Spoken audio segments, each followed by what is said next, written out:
This is CNews Live at noon. Good afternoon. I am Karen Kozier-Phillip.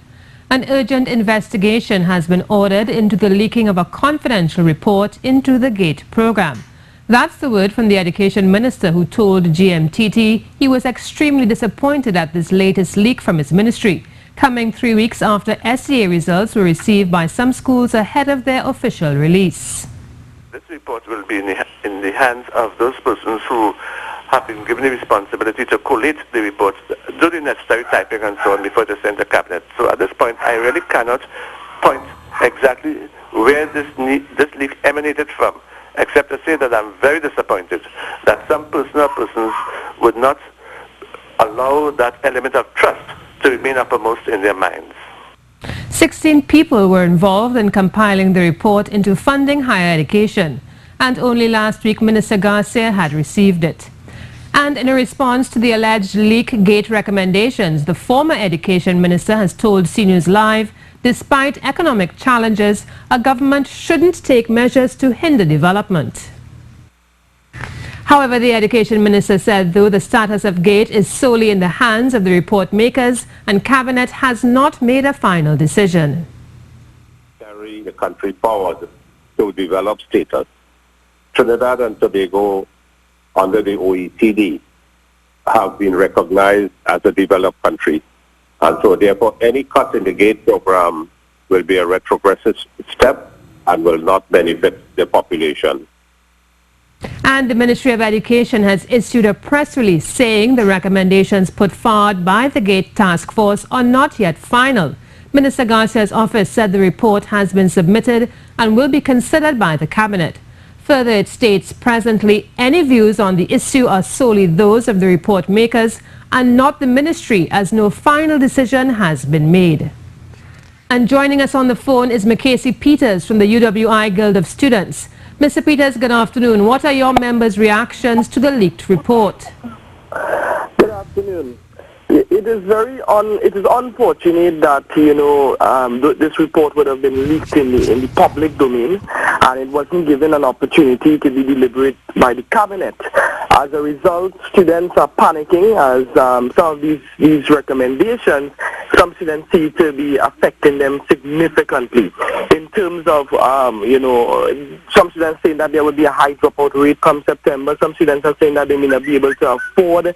There is a lot of concerns that relate to those recommendations that were put forward. But I want to remind students that while on the government-appointed task force, the Guild would have put forward solid solutions as well.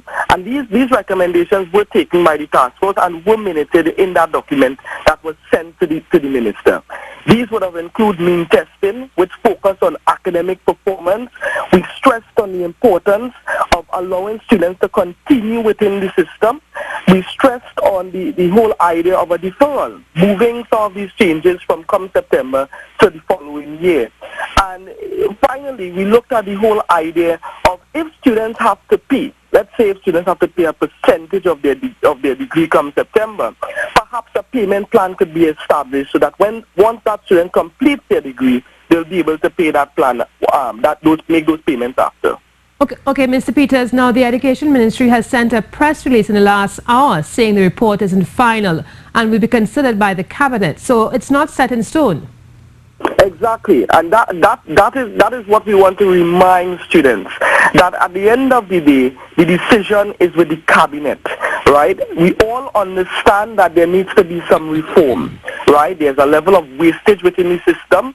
I myself, who was once on the task force, saw that wastage, and I think honestly there's a need for reform. However, the process in which we go about that reform is very important.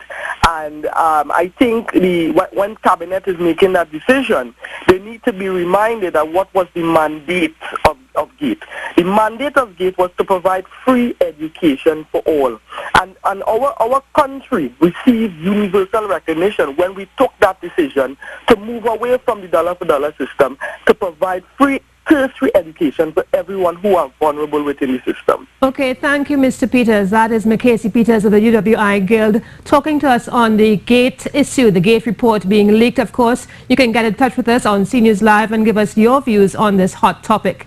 Further afield now, the Prime Minister is currently holding high-level talks with his Jamaican counterpart in Kingston this lunchtime as the two seek to further regional ties, implement the CSME and deal with the immigration issue that's engulfed the two countries. According to the official agenda, Dr. Keith Rowley met with Governor General Sir Patrick Allen this morning before joining Prime Minister Andrew Holness for the bilateral meeting. Later this afternoon, the media will be updated on the progress of the talks, and at 7:30 p.m. Dr. Rowley will take in the CPL game between the Trinbago Knight Riders and the Jamaican Tallowers. It would appear a row is brewing between the owners of Rienzi complex and the UNC over rent rises, eviction and apparent misinformation. The All Trinidad Sugar and General Workers Trade Union has hit back at the United National Congress chairman, saying he should do a proper investigation into the rental issue before making unfounded and unsubstantiated statements. He said the union has been attempting to negotiate a lease agreement with the UNC, which has so far been unsuccessful. The union would have been writing the United National Congress to engage with us for a lease arrangement, to negotiate a lease arrangement. And the party so far has failed to do so. In fact, the party has treated the union with utter disdain and contempt and have never once sat down or responded to any correspondence that the union would have sent them concerning a lease arrangement. He says the United National Congress has treated the union with contempt and disdain, and when the rent was raised from $12,000 a year to $25,000 a month in 2012, the party said they would not be able to afford it. And you can read the full contents of Mr. Maraj's statements from the ATSGWU on our website, CNews Live. To other news now, a heavy police and army presence continues in Enterprise today that after the killing of Selwyn Robocop Alexis on Sunday evening. According to reports, there is an uneasy quiet in the area, with residents fearing reprisals for the killing of the community leader. Mr. Alexis was gunned down at his car wash business around 4:30 p.m. yesterday after two cars with gunmen opened fire on him and a customer named as Kevin Eskai. A 4-year-old child was also slightly injured in the shooting and remains in hospital. Over the years, Alexis has faced the court on several charges, including murder and kidnapping. However, he has never been convicted for any of the charges that were brought against him. And CNews journalist Ian Wason is at the Forensic Science Center in St. James, where he is waiting the autopsy report on Selwyn Robocop Alexis.